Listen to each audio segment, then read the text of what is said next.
एक राजा बड़ा धर्मात्मा, न्यायकारी और परमेश्वर का भक्त था। उसने ठाकुर जी का मंदिर बनवाया और एक ब्राह्मण को उसका पुजारी नियुक्त किया। वह ब्राह्मण बड़ा सदाचारी, धर्मात्मा और संतोषी था। वह राजा से कभी कोई याचना नहीं करता था। राजा भी उसके स्वभाव पर बहुत प्रसन्न था। उसे राजा के मंदिर में पूजा करते हुए 20 वर्ष गुजर गए। उसने कभी भी राजा से किसी प्रकार का कोई प्रश्न नहीं किया। राजा के यहाँ एक लड़का पैदा हुआ। राजा ने उसे पढ़ा लिखा कर विद्वान बनाया और बड़ा होने पर उसकी शादी एक सुंदर राजकन्या के साथ करा दी। शादी करके जिस दिन राजकन्या को अपने राजमहल में लाए, उस रात्रि में राजकुमारी को नींद न आई। वह इधर उधर घूमने लगी।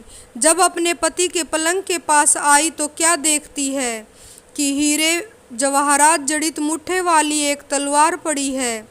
जब उस राजकन्या ने देखने के लिए वह तलवार म्यान से बाहर निकाली, तब तीक्ष्ण धार वाली, बिजली के समान प्रकाश वाली तलवार देखकर वह डर गई। वह डर के मारे उसके हाथ से तलवार गिर पड़ी और राजकुमार की गर्दन पर जा लगी। राजकुमार का सिर कट गया, वह मर गया। राजकन्या पति के मरने का बहुत शोक करने लगी। उसने परमेश्वर से प्रार्थना की कि हे प्रभु, मुझसे अचानक यह पाप कैसे हो गया। पति की मृत्यु मेरे ही हाथों हो गई। आप तो जानते ही हैं, परंतु सभा में मैं सत्य न कहूँगी, क्योंकि इससे मेरे माता पिता और सास ससुर को कलंक लगेगा तथा इस बात पर कोई विश्वास भी न करेगा। लोग इकट्ठे हो गए। राजा साहब आकर पूछने लगे, किसने मारा है? वह कहने लगी, मैं जानती तो नहीं कि कौन था, परंतु उसे ठाकुर जी के मंदिर में जाते हुए देखा है।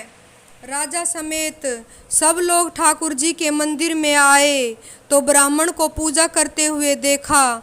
उन्होंने उसको पकड़ लिया और पूछा, तूने राजकुमार को क्यों मारा है? ब्राह्मण ने कहा, मैंने राजकुमार को नहीं मारा, मैंने तो उनका राजमहल भी नहीं देखा। इसमें ईश्वर साक्षी है। बिना देखे किसी पर अपराध का दोष लगाना ठीक नहीं। ब्राह्मण की तो कोई बात भी नहीं सुनता था। कोई कुछ कहता था तो कोई कुछ।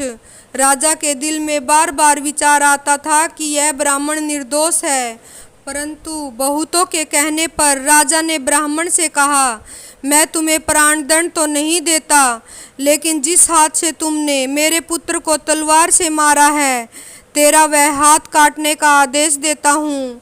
ऐसा कहकर राजा ने उसका हाथ कटवा दिया। इस पर ब्राह्मण बड़ा दुखी हुआ और राजा को अधर्मी जान उस देश को छोड़कर चला गया। वहाँ वह खोज करने लगा कि कोई विद्वान ज्योतिषी मिले तो बिना किसी अपराध हाथ कटने का कारण उनसे पूछूं। किसी ने उसे बताया कि काशी में एक विद्वान ज्योतिषी रहते हैं। तब वह उनके घर पर पहुंचा। ज्योतिषी कहीं बाहर गए थे। उसने उनकी धर्मपत्नी से पूछा कि माताजी, आपके पति ज्योतिषी जी महाराज कहाँ गए हैं? तब उस स्त्री ने अपने मुख से अयोग्य ऐसा दुर्वचन कहे, जिनको सुनकर वह ब्राह्मण हैरान हो गया और मन ही मन कहने लगा कि मैं तो अपना हाथ कटने का कारण पूछने आया था, परंतु अब इनका हाल पहले पूछूंगा। इतने में ज्योतिषी आ गए। घर में प्रवेश करते ही ब्राह्मणी ने अनेक दुर्वचन कहकर उनका तिरस्कार किया, परंतु ज्योतिषी चुप रहे और अपनी स्त्री को कुछ भी नहीं कहा। तदंतर वे अपनी गद्दी पर आ बैठे। ब्राह्मण को देखकर ज्योतिषी ने उनसे कहा, कहिए ब्राह्मण देवता, कैसे आना हुआ? आया तो था अपने बारे में पूछने के लिए, परंतु पहले आप अपना हाल बताइए कि आपकी पत्नी अपने जुबान से आपका इतना तिरस्कार क्यों करती है, जो किसी से भी नहीं सहा जाता और आप सहन कर लेते हैं। इसका कारण क्या है? यह मेरी स्त्री नहीं, मेरा कर्म है। दुनिया में जिसको भी देखते हो, अर्थात भाई, पुत्र, शिष्य, पिता, गुरु संबंधी, जो कुछ भी है, सब अपना कर्म ही है। यह स्त्री नहीं, मेरा किया हुआ कर्म ही है और यह भोगे बिना कटेगा नहीं।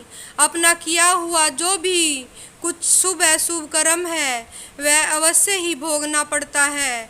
बिना भोगे तो सैकड़ों करोड़ों कल्पों के गुजरने पर भी कर्म नहीं टल सकता। इसलिए मैं अपने कर्म खुशी से भोग रहा हूँ और अपनी स्त्री की ताड़ना भी नहीं करता, ताकि आगे इस कर्म का फल न भोगना पड़े। महाराज, आपने क्या कर्म किया था, सुनिए। पूर्व जन्म में मैं कौवा था और मेरी स्त्री गधी थी। उसकी पीठ पर फोड़ा था। फोड़े की पीड़ा से यह बड़ी दुखी थी और कमजोर भी हो गई थी।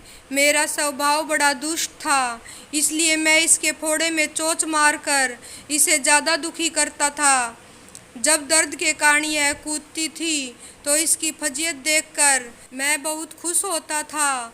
मेरे डर के कारण यह सहजा बाहर नहीं निकलती थी, किंतु मैं इसको ढूंढता फिरता था।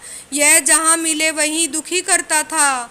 आखिर मेरे द्वारा बहुत सताए जाने पर त्रस्त होकर वह गांव से 10-12 मील दूर जंगल में चली गई। वहाँ गंगा जी के किनारे सघन वन में हरा हरा घास खाकर और मेरी चोटों से बचकर सुखपूर्वक रहने लगी। लेकिन मैं इसके बिना नहीं रह सकता था। इसको ढूंढते ढूंढते मैं उसी वन में जा पहुंचा और वहाँ इसे देखते ही मैं इसकी पीठ पर जोर से चोंच मारी तो मेरी चोंच इसकी हड्डी में चुभ गई। इस पर इसने अनेक प्रयास किए, फिर भी चोंच न छूटी। मैंने भी चोंच निकालने का बड़ा प्रयत्न किया, मगर चोंच न निकली। पानी के भय से यह दुष्ट मुझे छोड़ेगा नहीं, ऐसा सोचकर यह गंगा जी में प्रवेश कर गई, परंतु वहाँ भी मैं अपनी चोंच निकाल न पाया। आखिर में यह बड़े प्रवाह में प्रवेश कर गई। गंगा जी का प्रभाव तेज होने के कारण हम दोनों बह गए और बीच में ही मर गए। तब गंगा जी के प्रभाव से यह तो ब्राह्मणी बनी और मैं बड़ा भारी ज्योतिषी बना। अब वही मेरी स्त्री हुई जो मेरे मरण पर्यंत अपने मुख से गाली निकालकर मुझे दुख देगी, और मैं भी अपने पूर्व कर्मों का फल समझकर सहन करता रहूँगा। इसका दोष नहीं मानूंगा, क्योंकि यह किए हुए कर्मों का फल ही है, इसलिए मैं शांत रहता हूँ। अब अपना प्रश्न पूछो। ब्राह्मण ने अपना सब समाचार सुनाया और पूछा, अधर्मी पापी राजा ने मुझ निरपराध का हाथ क्यों कटवाया? ज्योतिषी राजा ने आपका हाथ नहीं कटवाया, आपके कर्म ने ही आपका हाथ कटवाया है। किस प्रकार?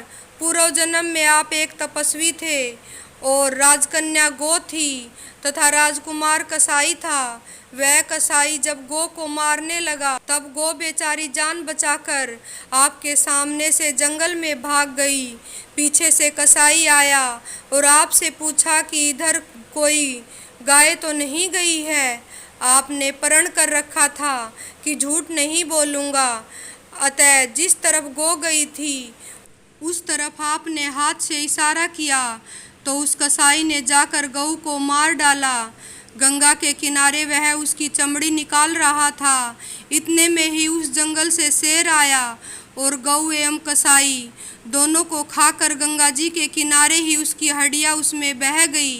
गंगा जी के प्रताप से कसाई को राजकुमार और गऊ को राजकन्या का जन्म मिला, एवं पूर्व जन्म में किए हुए उस कर्म ने एक रात्रि के लिए उन दोनों को इकट्ठा किया, क्योंकि कसाई ने गऊ को हंसिए से मारा था।